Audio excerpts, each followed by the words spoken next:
Buenas tardes, doctor. Buenas tardes, compañeros.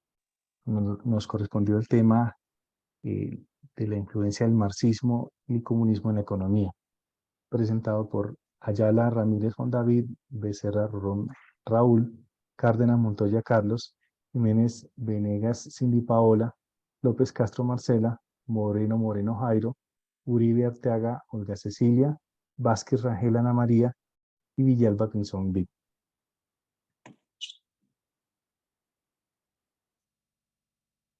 El comunismo es una idea política que defiende la desaparición de la propiedad privada, es decir, que los bienes propios de cada individuo pasen a ser de toda la sociedad, de manera tal que la riqueza se distribuyan entre todas las personas por igual.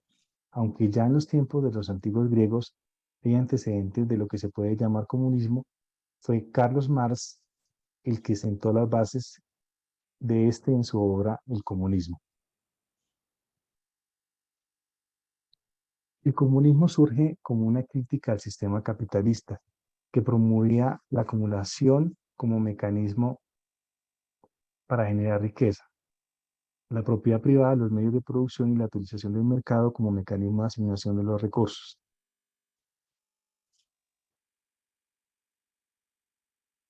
El sistema socialista, Continuamos. sí, sigue Carlos, qué pena, ahí lo cortamos. eh, el análisis del marxismo y del capitalismo. El sistema socialista está basado en el análisis del capitalismo realizado por Karl Marx, el cual se ofrece a una estrategia para eliminar el capitalismo y sustituirlo, según él, por un sistema más justo y democrático. Al analizar el marxista y el capitalismo, está el concepto de la alineación. Cuando hablamos de la alineación, decimos que por el hecho de que el proceso y el producto del trabajo devienen ajenos en contra del trabajador. Y por otra parte, el valor incorporado que nos permite que el trabajador asalariado y el producto se excede en el valor que presenta el salario. Marx, la explotación de los asalariados es consensuacional al capitalismo por el hecho de que los trabajadores no tienen instrumentos de producción. Hablamos de una idea metafórica como el salto mortal de la mercancía, que trata sobre cómo los agentes intervienen en los mercados y pueden ganar o perder dinero. Siguiente.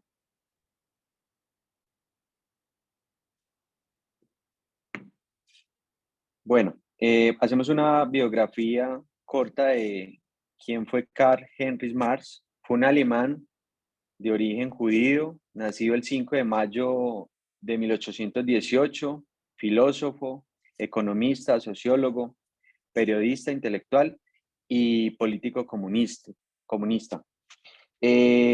Establecieron una teoría analizada en 1848, perdón, con Friedrich Hayek.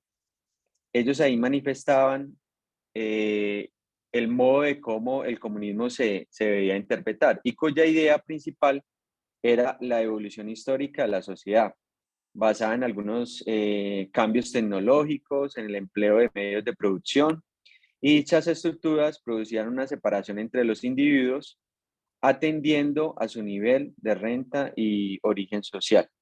Uno de los libros que dejó en evidencia toda esta teoría fue el Manifiesto Comunista de Marx y El Capital de Engels.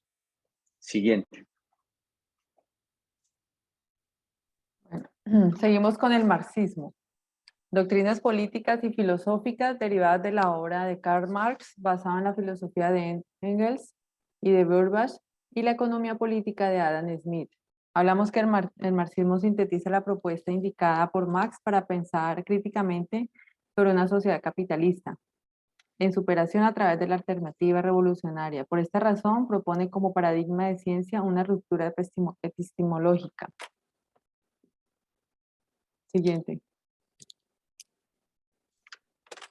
La economía del marxismo nos dice que el estudio de la economía era vital para conocer a fondo el devenir social, Marx se dedicó al estudio de la economía política, basándose en los economistas británicos, explicando la realidad económica y superando sus errores. Siguiente, por favor. Clases sociales del marxismo. Se divide en dos, la burguesía y el proletariado. La burguesía es la clase explotadora. Nos dice que se divide en tres, que es la burguesía financiera, que son los banqueros, los propietarios de materia prima, la burguesía industrial, propietarios de las grandes empresas, y la pequeña burguesía, que son propietarios de pequeñas empresas. Dice que son aquellos que se poseen los medios de producción, empleaban a los proletariados, existía una pequeña población de la burguesía que también trabajaban. Los proletariados es la clase explotada, que son los que ofrecen la mano de obra, eran responsables de crear la riqueza del pueblo.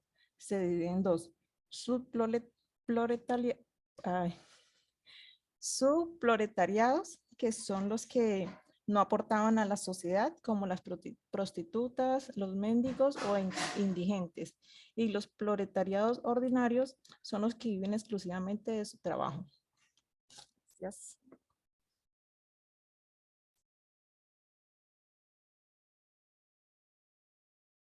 El símbolo comunista está representado por la hoz y el martillo, que es también el símbolo presente en la bandera de la antigua Unión Soviética. El martillo representa el trabajador industrial y la hoz representa el trabajador agrícola. De modo que juntos lleven el sentido de esperanza de los trabajadores para conseguir las mejores condiciones de vida.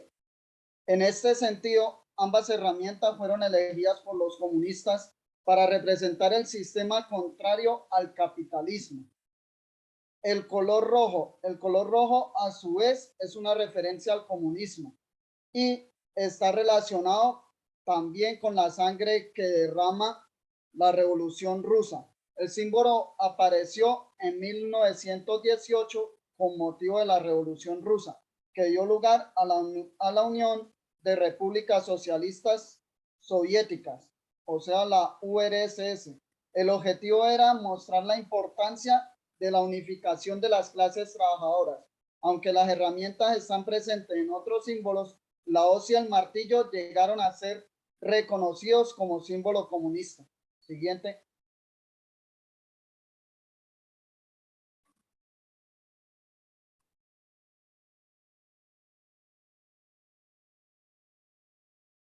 Por definición, el comunismo es una filosofía política, económica y social que busca establecer la propiedad conjunta de los medios de producción y la eliminación de las clases sociales. El comunismo implica la negación de la propiedad en la medida en que habría pocas razones económicas para el control exclusivo sobre los activos de producción en un entorno de abundancia material. La misma tiene como objetivo la igualdad de las clases sociales, a través de la erradicación de todas las propiedades privadas, en especial en lo que respecta a los medios de producción. Debido a este modo de pensar tan radical, se le considera como una doctrina de ultraizquierda. Siguiente.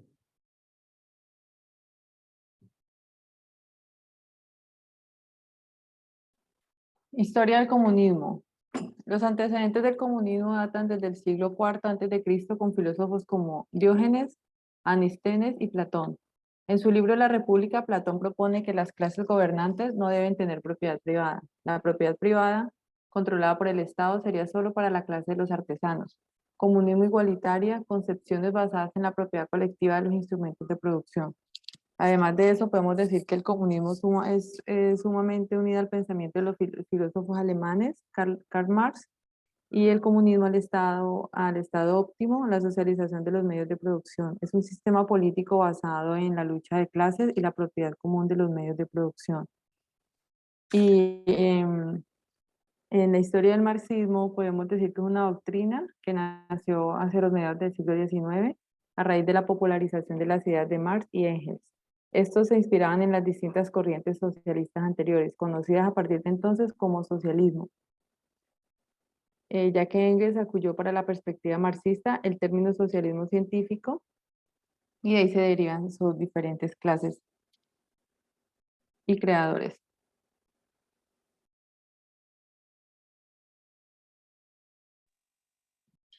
Bueno, buenas noches.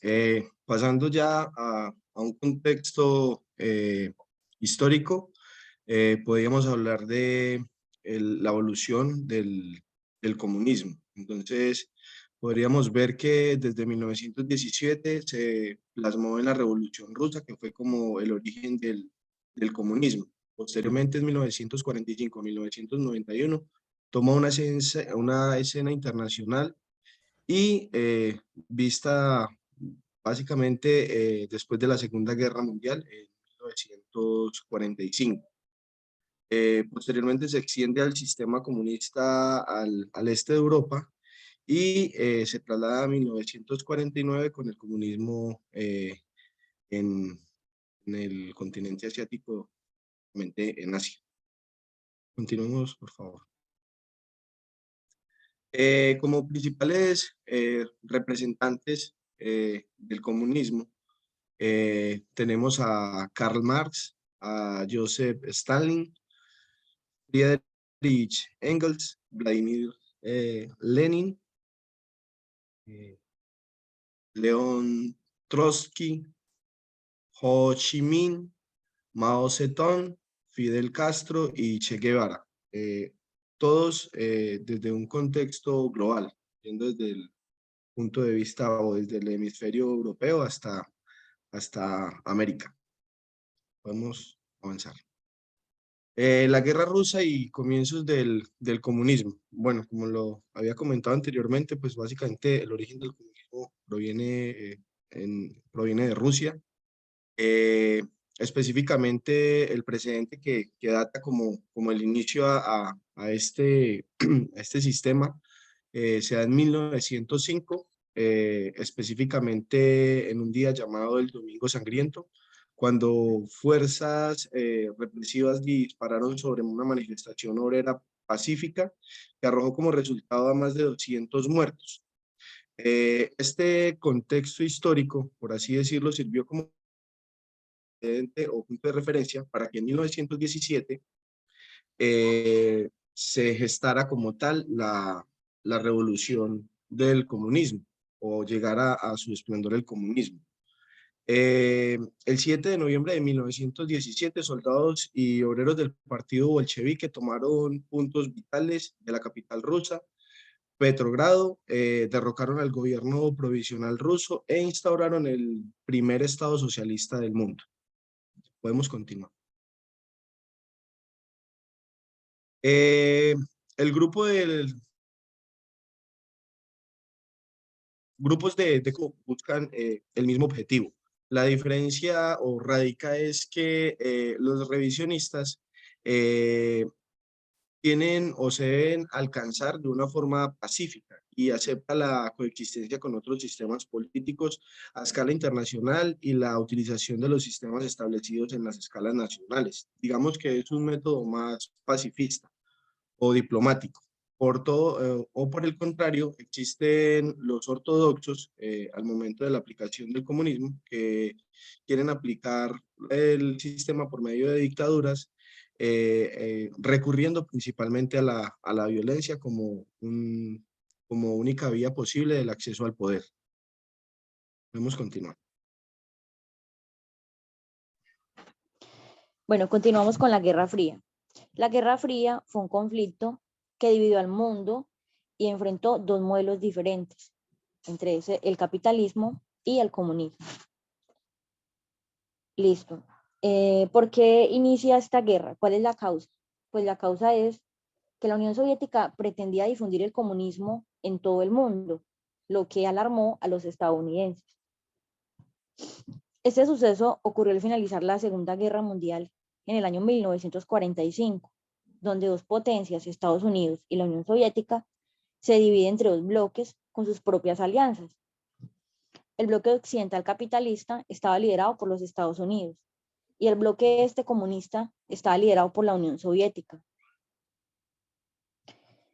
Estados Unidos creó la alianza militar de la OTAN en el año 1949 con el objetivo de enfrentar la influencia soviética en Europa.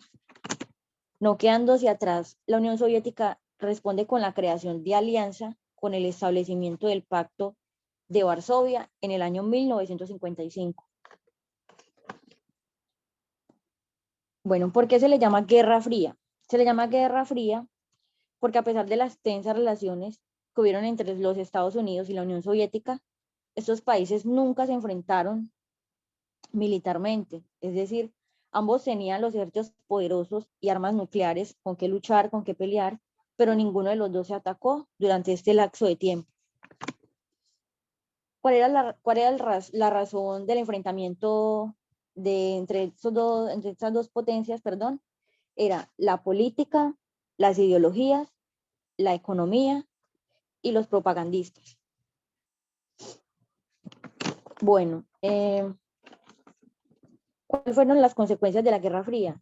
Entre estas, se derribó el muro de Berlín y se desintegró el Pacto de Varsovia, que como se dice, aquí ganó Estados Unidos, persistiendo con el capitalismo.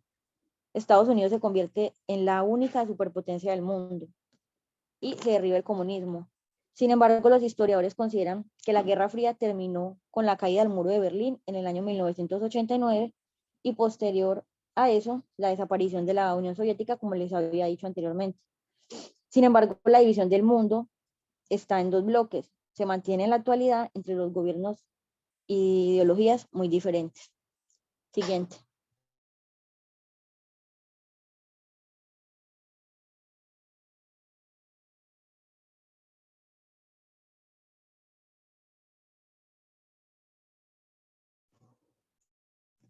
Siguiente. Pau. No, a Pau le toca ahí, espere. Tipos de comunismo. Comunismo primitivo. Fue una etapa del desarrollo de las formaciones económico-sociales del comunismo marxista, caracterizada bajo el nivel de desarrollo de las fuerzas productivas. Esta corresponde a la etapa gentilicia del desarrollo de la sociedad, en la que la actividad de la labor humana se basaba en la cooperación simple. Entre ellos, recolectaban mercados para la comunidad. Siguiente. Comunismo igualitario. Forma de utopía social que integra el ideal de una sociedad basada en la propiedad colectiva sobre los instrumentos de producción y en la igualdad total y absoluta de todos los productores, no solo en el sentido económico y político-social, sino también en la igualdad de todas las necesidades. Comunismo filosófico. Fue el término con que Engels designó una tendencia surgida para fundamentar el comunismo entre los representantes de la intelectualidad burguesa revolucionaria de Alemania en 1842 y 1843. Su particularidad consistía en el empeño de amalgar las concepciones teóricas de los jóvenes hegelianos y sobre todo de Feuerbach, con elementos de teorías de los socialistas utópicos y con todos los objetivos de las transformaciones sociales, en primer lugar, antifeudales. Continuemos. El comunismo utópico. El sistema de gobierno ideal que se busca con este comunismo es una sociedad perfecta y justa en la cual no hayan conflictos y reine la armonía. Este comunismo se caracteriza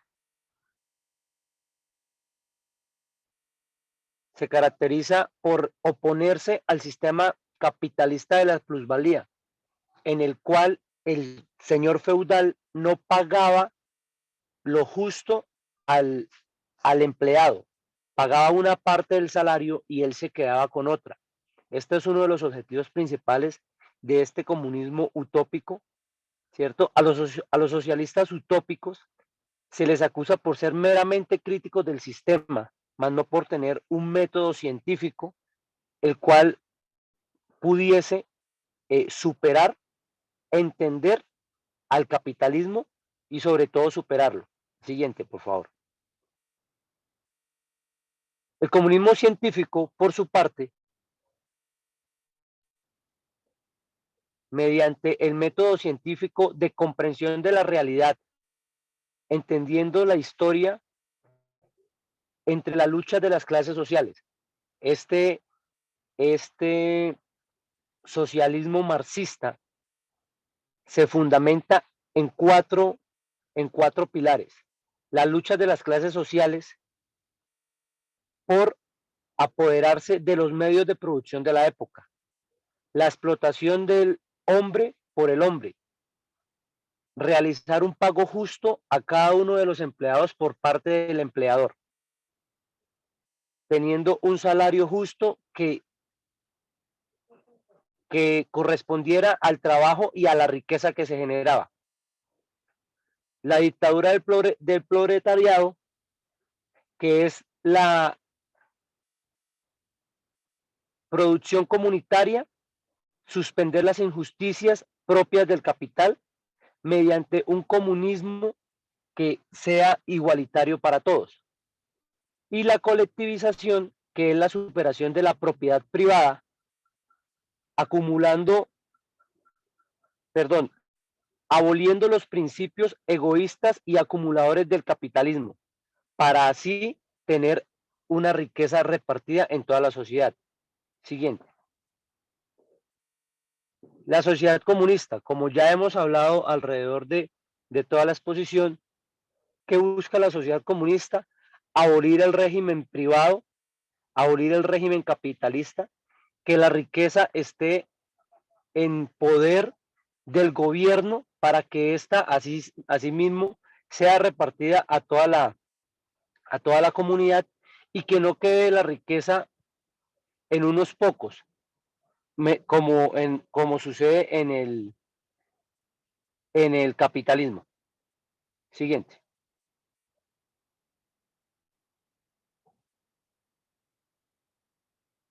Bueno, profesor, compañeros, esa fue nuestra intervención. Muchas gracias. Muchas gracias. Feliz noche. Gracias. Gracias a todos. Empezamos